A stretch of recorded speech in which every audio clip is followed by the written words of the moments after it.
Hey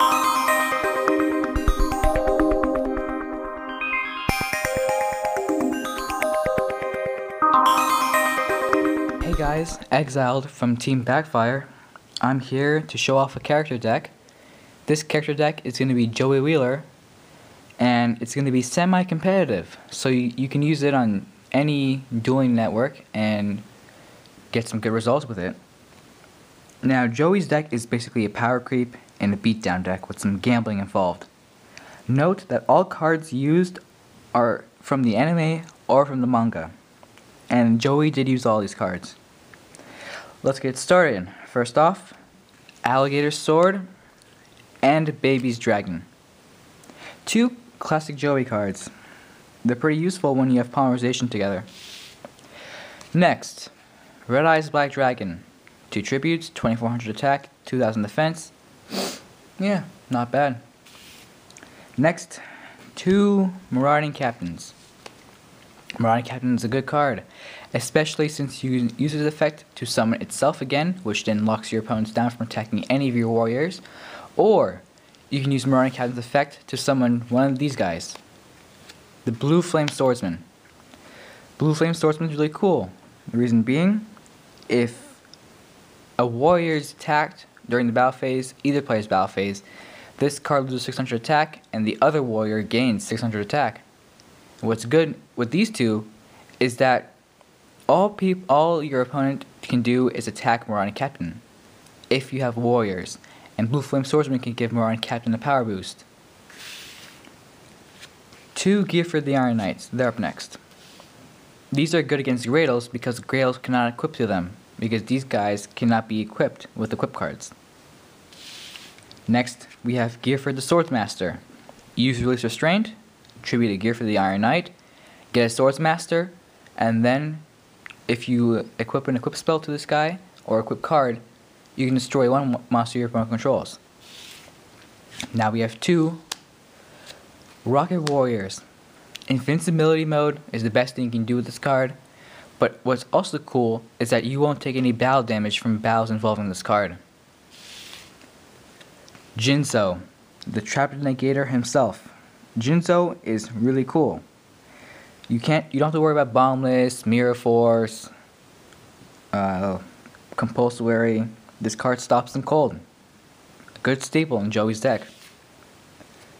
Guilford the Lightning, Joey's pseudo god. You can nuke your opponent's monsters if you tribute 3 monsters, or you can just tribute 2 for a 2800 attack point beat stick. Sasuke Samurai.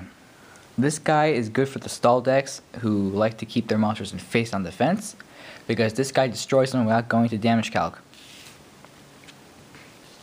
Little Wingard. Good, because you can attack your opponent directly. Not as an effect. Let's say you attack them directly, and then you can switch them to defense during the end phase. Or you can switch them from defense to attack, but not really worth it. Panther Warrior. Pretty good card. Level 4, 2000 attack point. The only downside is you tribute 1 monster. That's probably a scapegoat. Next, we have the Fiend Mega Cyber. If your opponent has 2 or more monsters than you do, which they normally will because, swarming, special summon this guy. 2200 attack points is not that bad. And plus, if you want to normal summon him the normal way, tribute 1 monster. Now we have Goblin Attack Force, a 2300 beater. Good thing is you can combo him with Marauding Captain because he's also a warrior. So if he attacks and says switch to defense, and you have a Marauding Captain out on the field, good, they can only attack Marauding Captain. Time Wizard. The card that Yugi gave Joey, one of his favorite cards, and one of my favorite too, because the effect. Call it, and usually I get it right. I don't know, my friends hate me for that. Call it right, and you can destroy your opponent's monsters. Call it wrong, your monster is destroyed, and you take the total combined half the original attack, or whatever attack it is. Time for the spells. Here's Graceful Dice. Unlike the anime where it's multiplied by the amount you roll, it's only added in times 100. So if you roll 6 plus 600. Foolish Burial. This is used to get out, well, to get Guilford or any of those high annoying level 7s or whatever out of the way so you can get your level 4s and 3s. Deck thinning. Release Restraint. Used to get Gearfried the Iron Knight out of there and to get Gearfried the Swordsmaster in. Basically, it just makes Gearfried the Swordsmaster nude. 2 Scapegoats.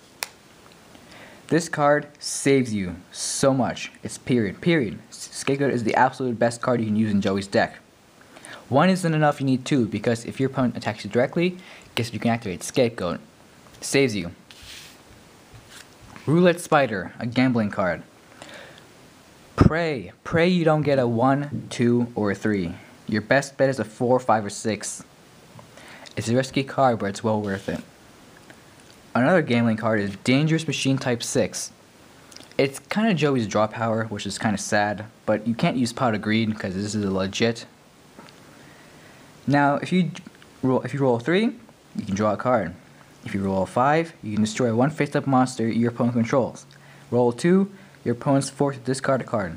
Those are the good effects coming from this guy. Next, we have Lightning Blade.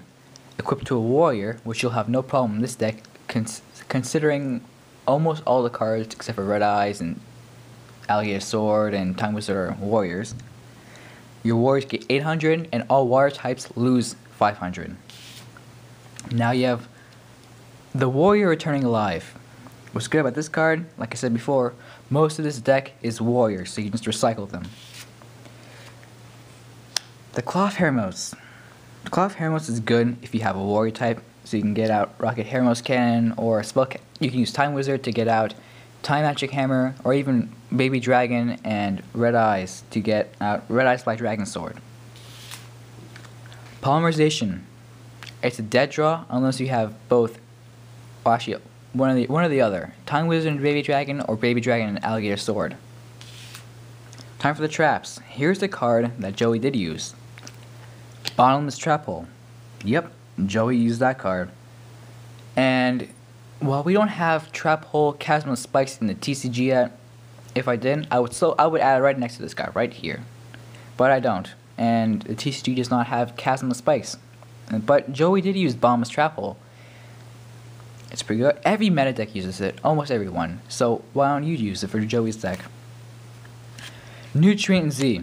Nutrient Z, what it basically does, if you take 2,000 to the face, or at least 2,000 damage, I have this card, you gain 4,000, and then you do the damage calculation. Kunai with Chain. This guy is really good. Attack me, I use this. Switch your monster to defense, and if I have a monster on the field, I can equip Kunai with Chain to it. Double Magical Armbind. There's a reason why I like this card. Double Magical Armbind is good, especially with Scapegoat.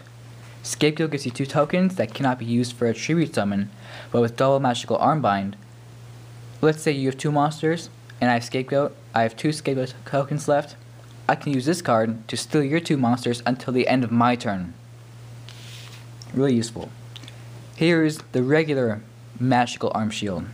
If I have a monster like Scapegoat or Alligator Sword, and you attack me, and let's say for example you're playing Yugi, I don't know why, you just play Yugi, and you have Celtic Guardian and Summon Skull. If I have a monster like Marauding Captain, and activate Magical Arm Shield, and you have Gearfried and another Gearfried, I have to control your Gearfried, and you're forced to attack the Gearfried. And let's say instead of Gearfried, it was Rocket Warrior, and his effects were negated because of skill drain, for example, you would take the damage instead, not me. Really good card. Next up, Metalmorph. Metalmorph is good because first of all you gain 300 attack points, and whenever you attack, your monster takes half of the attack of whatever monster it's attacking and adds it to its own. Another gambling card, Skull Dice. Bad thing about Skull Dice, not the enemy effect, where you divide by whatever number you roll. But it's the same thing as Graceful Dice, and it's a trap card. Skull Dice is good. Situationally though, Drop Off. My friends hate this card. They can't keep their cool, and they can't hide their expressions either, and so if they draw a good card, I play drop off, they're forced to discard it, and they hate me. End of story. Last trap card, Fairy Box. Fairy Box it's risky, very, very risky, but it's totally worth it if you manage to call it right. Especially if your opponent attacks a face-up attack position monster you control. Their monster's attack, if you call it right, is turned to 0, and they take damage. Time for the fusions. Here's the first one, Alligator Sword Dragon. It's going to be Baby Dragon and Alligator Sword with Polymerization. The effect, if your opponent controls Earth, Water, or Fire, then you can attack them directly. Not bad.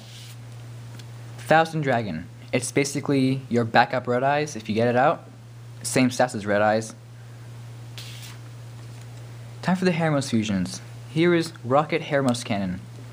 If you equip this guy to Gear for the Swords Master, what's good is at first you can destroy a monster your opponent controls. If they have any leftover ones, that's cool. That's good too, because with Rocket Hermos Cannon attached to a monster, it makes the monster attack twice, and it also does piercing damage. Not bad. Time Magic Hammer. What's good about this card is that with Time Magic Hammer, you can roll if you attack a monster after you equip it to it. Let's say you equip to Gearfried, even though you can't. But I'm saying for example, you attack with Time Magic Hammer, you roll dice, and let's say you roll a 4. Your opponent's monster is banished for 4 of your turns until the end of the until their 4th standby phase. It's really good. That's why I like this card. Now, Red Eyes Black Dragon Sword, the strongest of the Hermos fusions. The reason why I'm saying that is because the effect. You equip to a monster, that monster gains 1,000. And for each dragon in the graveyard, your monster gains 500 additional attack points. Now when you use Hermos, to get this card out, you have to send a dragon to the grave. So to start off, you have a 1,500 attack point boost to your monster. That's why it's the best one. Well, that is all. That is my competitive Joey deck. I hope you liked it. If you have any comments, leave in the comment section below, and subscribe. Team Backfire out.